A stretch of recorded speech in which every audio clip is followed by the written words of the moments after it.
और इस बीच पूरी दुनिया को हैरान करने वाला चीन का खुलासा। चीनी रक्षा मंत्री ने खुद कहा है कि हम नए एटमी हथियार बना रहे हैं। पहले से ज्यादा पावरफुल न्यूक्लियर हथियार बनाने का दावा चीन कर रहा है। चीन डिफेंस मिनिस्टर ने यह भी कहा कि नए एटमी हथियार पर कामयाबी हौसला बढ़ाने वाली है और विध्वंसक एटमी मिशन पर भी चीन काम कर रहा है।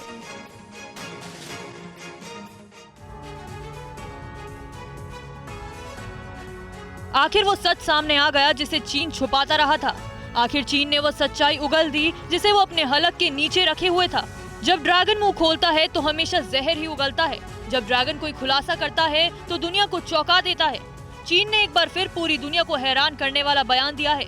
खुद चीनी रक्षा मंत्री ने कहा कि चीन नए एटमी हथियार बना रहा है। चीनी रक्षा मंत्री ने पहले से ज्यादा पावरफुल न्यूक्लियर हथियार बनाने का दावा किया है। चीन के डिफेंस मिनिस्टर ने कहा कि नए एटमी हथियार पर कामयाबी हौसला बढ़ाने वाली है। चीन ने मान लिया है कि वो विध्वंसक एटमी मिशन पर काम कर रहा है। कई रिपोर्ट्स के हवाले से पहले ही कई बार ये खुलासा हो चुका है कि दुनिया में अपनी लाल बादशाहत कायम करने के लिए ड्रैगन बहुत तेजी से एटमी हथियार बना रहा है। अमेरिका की माने तो चीन की नजर अमेरिका के परमाणु हथियारों पर भी है। पेंटागन की रिपोर्ट के मुताबिक चीन अगले 5 सालों में 700 परमाणु हथियार बना लेगा। वहीं साल 2030 तक चीन अपने जखीरे में लगभग 1000 परमाणु हथियार जमा कर लेगा। फिलहाल चीन के पास लगभग 350 परमाणु हथियार है।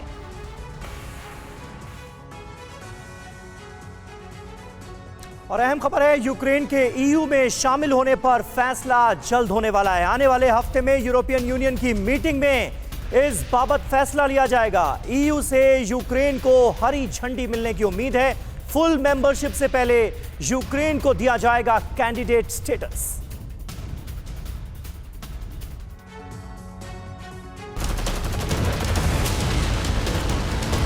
नाटो में शामिल होने के नाम पर रूस यूक्रेन के बीच जंग छिड़ी थी। ये जंग ऐसी हुई जिसने पूरे यूक्रेन को तबाह कर दिया। अब यूक्रेन इसी तबाही के बाद अपने भविष्य को लेकर चिंतित है और यूक्रेन को इस परेशानी से निकालने के लिए उसे यूरोपियन यूनियन में शामिल करने का फैसला लिया जा रहा है।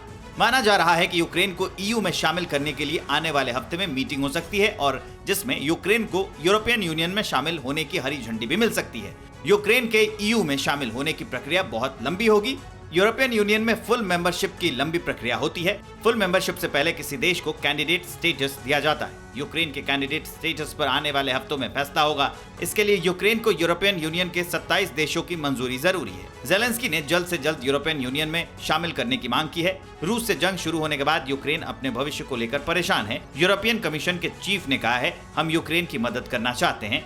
यूरोपीय संघ प्रमुख के यूक्रेन दौरे के बाद इस बात की चर्चा तेज हुई है कि यूक्रेन ईयू में शामिल हो सकता है। और रूस ने यूक्रेन के 3 लड़ाकू विमानों को मार गिराया। माइकोलेव और खार्किव में रूसी सेना की यह कार्रवाई हुई। रूस ने 2 MiG-29 और 1 सुखोई 25 को मार गिराया है। रूसी रक्षा मंत्रालय की तरफ से बयान जारी किया गया और ये दावा किया गया।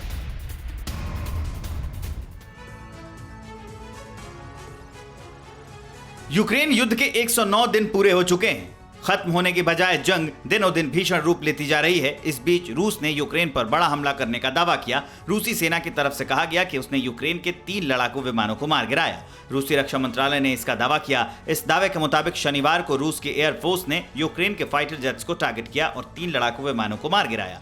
रूसी रक्षा मंत्रालय ने एक बयान जारी करते हुए कहा कि रूसी सेना ने मैकोलेव इलाके में 2 MiG-29 और खार्किव में 1 सुखोई 25 लड़ाकू विमान को मार गिराया। यूक्रेन की तरफ से फिलहाल रूसी सेना के इस दावे को लेकर कोई प्रतिक्रिया नहीं आई है, लेकिन हाल के दिनों में यूक्रेन ने अपने जवाबी हमले में जिस तरह रूसी सेना को बड़ी चोट पहुंचाने के दावे किए हैं, उसके बाद रूस का नया प्रहार यूक्रेन के दावों पर सवाल खड़े करता है।